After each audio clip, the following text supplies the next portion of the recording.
What unfolds when one of the silver screen's most venerated figures walks into what appears to be a routine interview only to encounter a host intent on dismantling his image, live, before a national audience?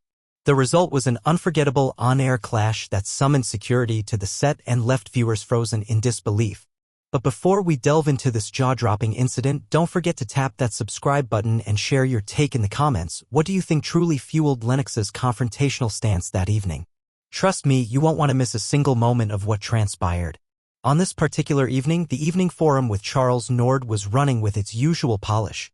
The studio audience buzzed with eager anticipation awaiting the night's headline guest, Academy Award winner Denzel Washington. He had come to spotlight his latest endeavor behind the camera, a stirring, character-driven narrative already igniting serious awards chatter since its debut at the Edinburgh International Film Festival. As the opening sequence played out and Lennox delivered his trademark monologue, there was a noticeable tension woven through his wit. Several of his barbs struck directly at the thematic heart of Washington's new film, concepts like atonement, renewal, and the fragility of grace. The crowd laughed, but beneath the humor lingered a sharper tone, one that hinted at deeper motives, like an archer testing the pull of his bowstring before letting it fly. When Washington finally emerged onto the set, the contrast between host and guest was stark. The actor moved with his usual quiet authority, offering a gracious nod to the audience and a firm, respectful handshake to Lennox. Yet Lennox's grip lingered just a breath too long, and those attuned to nuance might have seen the flicker in Washington's eyes, a flash of awareness that something more than cordiality was at play. "Ladies and gentlemen, Denzel Washington," Lennox announced, gesturing to his guest. A man of conviction, critically acclaimed director, and someone never shy about speaking his truth. Washington eased into his chair, clearly anticipating the standard mix of promotion and polite banter. "Thanks for having me, Grant. Always a pleasure." "Oh, I'm sure it is," Lennox replied, his voice wrapped in a civility that didn't quite reach his gaze. "So, this new film of yours, it's a far cry from your action-packed performances. Deep, reflective, some might even say sanctimonious." The word hovered in the air like a dare. Washington didn't flinch, but there was a subtle shift in his bearing, a faint, instinctive straightening as though bracing for impact. "I wouldn't call it sanctimonious," he replied steadily. "It's a meditation on the human condition, our ability to evolve, to seek meaning beyond our mistakes. I believe audiences are craving stories that reflect not only our shortcomings, but also our capacity for healing." Lennox leaned in, his smile still intact but his tone edging toward the interrogative. "Sure, growth. But don't you find it curious how the entertainment world so often extends absolution to certain characters while others are cast aside without mercy? In your film, the protagonist is offered grace, a shot at redemption. But what of the ones he wronged? Do their stories simply vanish? This wasn't late-night fluff." Washington recognized it instantly. He paused, measuring Lennox's words, studying the undercurrent beneath them. "That's addressed in the narrative," he said with care. "It doesn't excuse his actions. It wrestles with the weight of consequence. Redemption isn't a free pass, it's earned, often painfully so, and always incomplete without accountability." "Where possible," Lennox echoed, savoring the phrase. "That's quite the loophole, isn't it? Fixing things where possible. But what happens when the damage is irreparable? When there's no redemption arc, only debris?" The atmosphere in the studio shifted. The usual rhythm of jovial exchange was gone, replaced by something rawer, unfiltered, intimate. It felt less like an interview and more like an inquisition. Washington held his ground, his tone remaining even but gaining a quiet resolve. "That's where belief comes into play, Grant. Not everyone shares it, and I understand that. But both I and the character I portrayed believe no one is beyond hope. Everyone deserves the chance to rise above their lowest point." "Belief," Lennox repeated, and now the edge in his voice was unmistakable. "Yes, you're quite open about your Christian faith. Outspoken about traditional ideals. So let me ask you this, in your view, is salvation available to everyone? Or just to those who fit within a certain framework?" The question landed with the force of an accusation, and for the first time, Washington's poise wavered ever so slightly. His jaw clenched. When he answered, his voice carried a quiet firmness. "My faith teaches that every person is cherished by God. Every single one, regardless of who they are or how they live. It's not my place to judge, and I won't stand for being portrayed as someone who does." Lennox reclined in his chair, visibly satisfied that he had struck a nerve. "I'm not insinuating," he said smoothly. "I'm asking plainly. Because over the years you've made it clear what you deem to be moral. Family values. Conventional relationships. So when you speak of grace and forgiveness, do you extend that to everyone? Or only to those who mirror your beliefs? The air in the studio had thickened to an almost tangible stillness. Even the production crew seemed frozen, their movements hushed as they realized they were witnessing something that defied the usual rhythms of televised discourse. Washington inhaled deeply, the effort to contain his frustration visible in the slow precision of his breath. "Grant, I came here to speak about a film I poured my heart into. A story that, I believe, has something of real substance to offer. I'm not sure what your objective is with this line of questioning. But if you're looking to debate theology and ethics, perhaps that's a conversation better suited for private." But Lennox wasn't retreating. If anything, Washington's bid for civility seemed to spark something more fervent in him. "No, I think this is exactly the kind of exchange we should be having right here, right now," Lennox said, voice calm but charged. "You've made your convictions public. You've used your prominence to advocate certain principles about how life should be lived. I think the public deserves clarity. Do those convictions make room for everyone, or just those who reflect your version of morality?" Washington's eyes flashed, not with anger, but with the unmistakable warning of a man who had endured enough. He leaned forward, his voice low and forceful, imbued with a gravity that no raised tone could replicate. "Let's get something straight, Grant. My faith tells me to honor every human being, to treat people with decency and compassion. But what you're doing, this isn't about my movie or my beliefs. This is about engineering some dramatic gotcha for ratings. And I won't be your prop." Lennox's smile widened, but the warmth had long since drained from it. "Gotcha moment? I'm asking sincere questions about the real person behind the public image. You've made a name portraying moral anchors, and you've spoken out about values. People have a right to know whether those values are inclusive or selective. You keep circling the same accusation," Washington countered, irritation rising behind his controlled tone. "You keep insinuating that I'm judging others or excluding them, but you haven't cited one example. Not one. All you've done is toss veiled accusations and hope they stick. That's not journalism, it's defamation wrapped in a smug delivery." The room was silent now. The tension gripped the space like a vice. Viewers in the audience sat stiffly, riveted and uneasy, unsure whether they were witnessing television or a reckoning. Lennox's posture sharpened, his tone growing colder. "All right, you want specifics? Let's revisit some of your public commentary on marriage and family. You've spoken emphatically about the sanctity of traditional family structures. Do you believe non-traditional families are somehow lacking? Do you think children raised by same-sex parents are deprived of something essential?" Washington's face hardened. "I have never claimed that any form of family is inferior. I have never said that children raised by loving, committed parents, regardless of who those parents are missing a thing. You're twisting my words into something they've never been. But you've been vocal about traditional marriage," Lennox pressed, his tone quickening. "You've called your own marriage an example of lasting commitment. That sends a message. The only message is the one you've chosen to hear," Washington shot back. "I speak from my own life, my journey, my relationships, my beliefs. That's not an indictment of anyone else's choices. Yet here you are, framing my personal truth as some veiled crusade." Lennox leaned back slightly, visibly enjoying the heat in the room. "But personal truth becomes public influence when spoken by someone with your stature. You've given speeches in churches. You've appeared in interviews championing faith and family. Whether you like it or not, you've become a representative voice." "I've shared my path," Washington replied, voice rising with conviction. "What's inspired me? What's grounded me? I've never dictated how anyone else should live, and I deeply resent the insinuation that I have." Lennox didn't let up. "But isn't that exactly what your latest film does? Doesn't it portray redemption through a particular lens, a singular definition of salvation rooted in faith? Isn't that, in effect, telling people that this is the way?" Washington suddenly rose, his chair sliding back with a harsh scrape across the floor. The sound sparked an audible reaction from the crowd. Gasps, scattered murmurs, disbelief. "That's enough. I'm done here."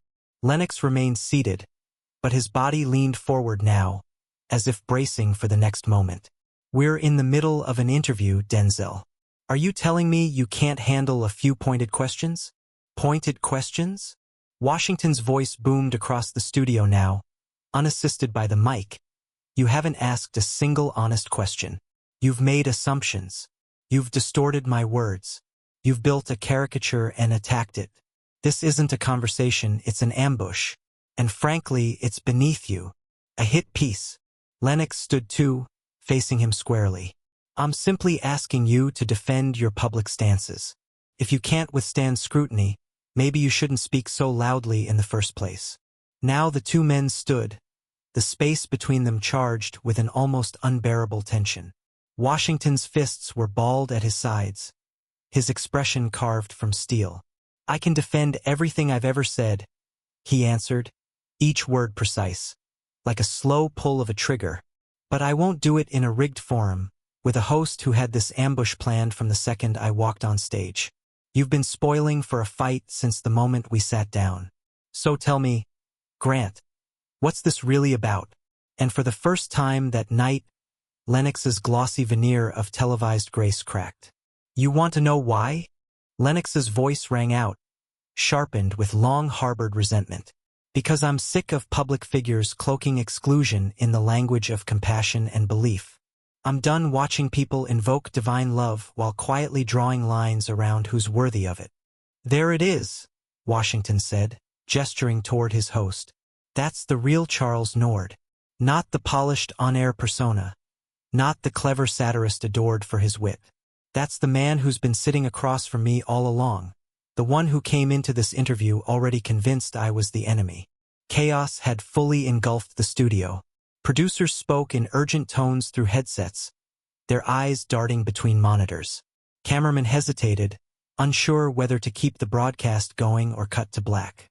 The audience sat in stunned silence, unsure if they were witnessing a masterclass in live television or its utter implosion. Lennox stepped out from behind the desk, shortening the distance between them. "I labeled you my adversary? You've built a reputation on virtue, delivering lectures on values from within a gilded, disconnected world. Don't talk to me about struggle. You live in a mansion of ideals most people can't afford. Moral superiority?" Washington's voice cracked like a lightning strike. "I grew up in Mount Vernon. My father walked out when I was 14. I know hardship. I've seen it, lived it, clawed my way through it. I worked my way through college. Nothing was handed to me, and whatever platform I've gained, I've used to uplift, not condemn. But in your version of this story, that makes me the villain." "For whom, Denzel?" Lennox snapped. "Hope for people who resemble you, who think like you. What about the ones your ideals leave behind?" Washington moved in closer, his tone now low and firm, controlled, yet unmistakably potent. "You don't know me, Grant. You don't know what I believe, who I love, or who I've stood up for. You've built a caricature, this ideological monster you can burn in effigy to score applause and call it progress. I know your public statements." Lennox shot back, refusing to yield. "I know the groups you've spoken for, the causes you've endorsed. Then you know I've poured money into literacy programs across underserved neighborhoods. I've created scholarships for students from every walk of life. I've worked with nonprofits helping ex-offenders rejoin society. But none of that fits your script, does it?" Lennox's cheeks flushed crimson, his carefully maintained performance unraveling by the second. "Don't preach to me about philanthropy. Every celebrity throws checks at problems to ease their guilt. It doesn't erase the harm your words cause to the people already pushed to the margins." Washington's laugh came cold and sharp. "Harm? You want to talk about harm? Look around you. You invited me under the pretense of a conversation, then spent the last 20 minutes dissecting me with innuendo and half-truths. And now you stand here pretending to be a crusader. But you're not fighting for justice, you're staging a spectacle." "At least I'm honest about my agenda," Lennox barked. "I'm not hiding behind religion and family values while quietly propping up the very structures that keep people down." "Structures that oppress?" Washington's voice thundered, reverberating across the studio. "Name one. One system I've supported that harms anyone. Give me something concrete. Not this web of vague insinuations you've been spinning all night." For the first time, Lennox hesitated. His tongue stalled against the weight of Washington's challenge. Your political contributions. The groups you align with. My donations are public, transparent, and they've gone to candidates across the aisle, people I believed could make life better for their communities. My affiliations are with organizations that serve all people regardless of identity. But you already knew that. You knew it and you ignored it. Because facts don't sell your narrative. The host's composure was splintering beneath Washington's unrelenting force. This isn't about facts, Lennox said, voice cracking. This is about the message you broadcast when you champion traditional values in a world desperate to move beyond them. Traditional values? Washington stepped forward again, his presence now commanding the entire space. You mean values like perseverance? Accountability? Honoring your family? Treating others with respect regardless of who they are? Those are my values. And you've twisted them into a dog whistle.